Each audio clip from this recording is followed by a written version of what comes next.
I cannot tell you how excited I am about this product that I created. It was kind of one of those things that I wanted and could not find it anywhere. What you do is you type in your student names. So I'm going to make up random names. These are not names of my real students. I'm just making up random names. So I'm typing in my names. My group one is actually going to be my lowest group.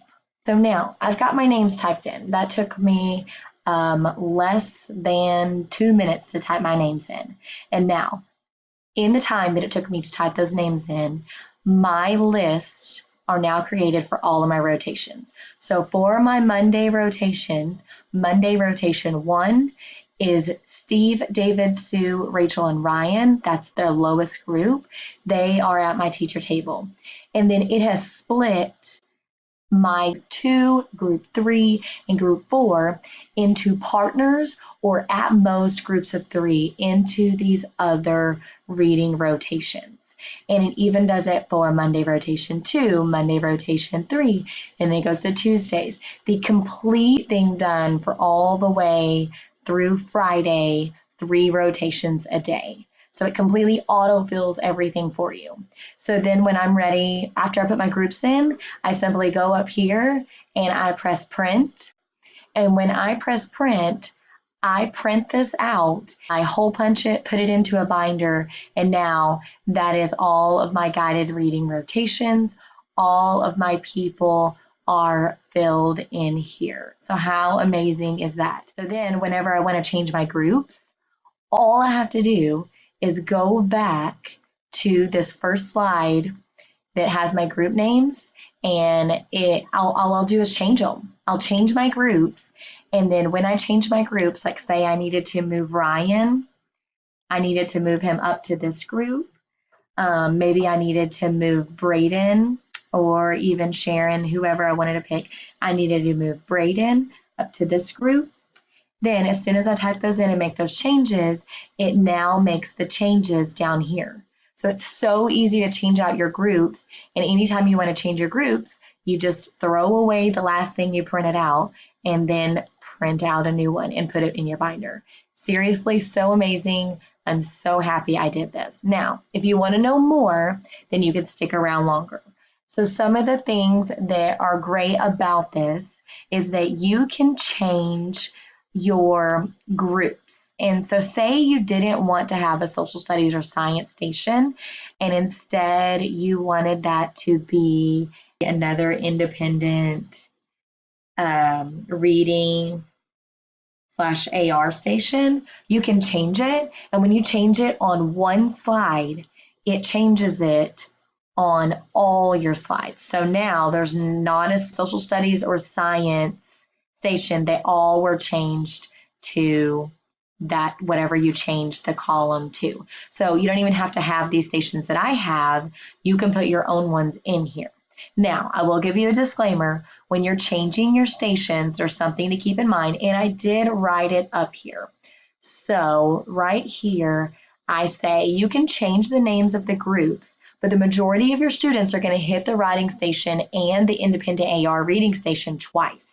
The reason I did that is because I wanted to give my kids opportunity to read and take AR tests twice, and I wanted them to do the writing station twice because that's actually where we're doing our writing lessons.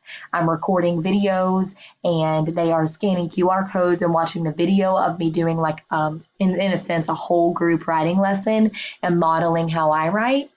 And then they are going to be doing their own, but they're doing it at that reading rotation. So I want them to be able to hit it twice in case they don't finish it the first time, they get to finish it the second time. But just make sure if you change the titles of the independent AR reading station or the writing station that you're okay with your students going there twice a week, because almost every group does go there twice a week. And there's also other places that they go more than once. And so if you change that, be sure that you're aware if they're going to go there more than once. Like for instance, the listen station, I wanted one of my lower groups to go there more than once because I wanted them to listen to reading more than once a week. And so I did have them go there more than once a week. And actually on the next page, I detailed which rotations actually receive extra of what. So it goes through, it tells you exactly what group 1 sees. You actually get to see your group 1 guided reading group 5 times a week. And then they do go to the writing twice, they go to the AR twice. But your group 2, you only see them 4 times a week, and they get to go to your writing twice, your AR twice, and your listening twice. Because they're a little bit lower, I wanted them to get an extra listening. Your group 3, you only see them 3 times. You actually only see your group 3 and your group 4 3 times, but they're your higher readers, so that's okay. But they get extra of a lot of other things. So they get the writing, group 3 gets writing extra, AR extra, they get 1 extra reader's response, and they get 1 extra partner reading. Group 4 is split up a little bit differently. And the reason it is because I had 4 groups that I split into 2 to make partner groups, which makes 8 groups that need to be filled. Well, that's 16. If I was to get everybody there twice, that would be 16. But there's only 15 rotations because we rotate 5 days a week, only 3 times a day. So that's 15 rotations. So 1 person did get left off. What I did was I made it my highest group. So in group 4, there's 1 section that does get left off. And so when they get left off, that means that they don't get to go to their writing twice and they don't get to go to their AR twice. They still do go to an extra listening, an extra spelling, an extra reader's response, and an extra partner reading, but they don't get the extra writing and ARs twice. So what did I do with slots 3, 4, and 5? Well, I put them my fastest finishers there. So it goes and tells you right there, first off, make sure you put your fastest finishers in number 3, 4, and 5 slots, because when they finish their other work in class, I'm going to let them take AR tests on the computer. When they finish their work in class, if they need to finish their writing, I'm going to let them finish their writing. So I'm putting my fastest finishers there just in case they don't get finished, to have another opportunity to do that. And then I told you about the 16 slots. And then lastly, I wanted to emphasize why I did 2 to 3 people in a rotation. So I only did 2 to 3 people in a rotation because I've always struggled with having big groups in my class because they make too much noise. And so I prefer groups that are 2 to 3 max. It's actually helped keep my class on task and the noise level down a little bit. And so here's where you do your guided reading groups. Now I did put super important right here because you need to make sure that you read this. First, you need to know that this group 1 is your lowest level, group 2 is your next level, and group 3 is your on grade level, and group 4 is a little above grade level. You need to make sure that you know that. But the students that you put in this number 1 and number 2 slots will always be paired together. So Steve and David will always be paired together. And if you go down here, you will see that Steve and David are always paired together at their stations. And then when you go back up here, Sue and Rachel will always be paired.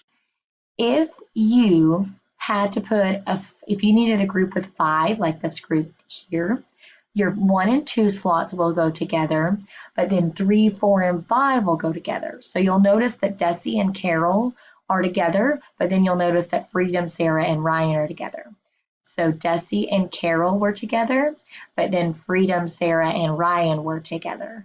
If for some reason you needed to put 6 in a group, like here, if I needed to add Joe into this group, then it will make your Tyler, Jeff, and then Joe in a group, and your 3, 4, 5 in a group, just in case you never need to use these bottom ones. So you'll notice that Tyler, Jeff, and Joe will be in a group below. So if I go down here, you'll notice that Tyler, Jeff, and Joe were in a group below. And then you'll notice my 3, 4, and 5, Denny, Lucy, and Braden, they will be in a group down here. So Denny, Lucy, and Braden will be in a group down here.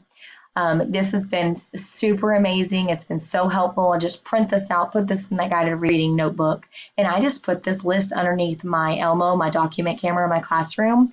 And when my timer goes off, I just turn to the next page. And then after all 3 rotations are done, then we move on and we go to the next subject area. So if you are interested in this and you want to know how to get this, You just need to look in the comments below and you could click the link to go to the resource there. It's absolutely amazing. If you have any questions, I'll put my email below. It's teachthroughthechaos@gmail.com, and I'll put that link below as well so that if you have any questions about it or curious about something before you buy it, then you can email me. I'll also put my link below if you would like a different theme, like this is a farmhouse theme because that's what my classroom is, that's what I'm into. If you want a different theme, I'll put a link down below where you can fill out a theme request for me to add to my store. I hope that you guys are as excited about this as I am, and just message me, email me if you have any questions. Thanks.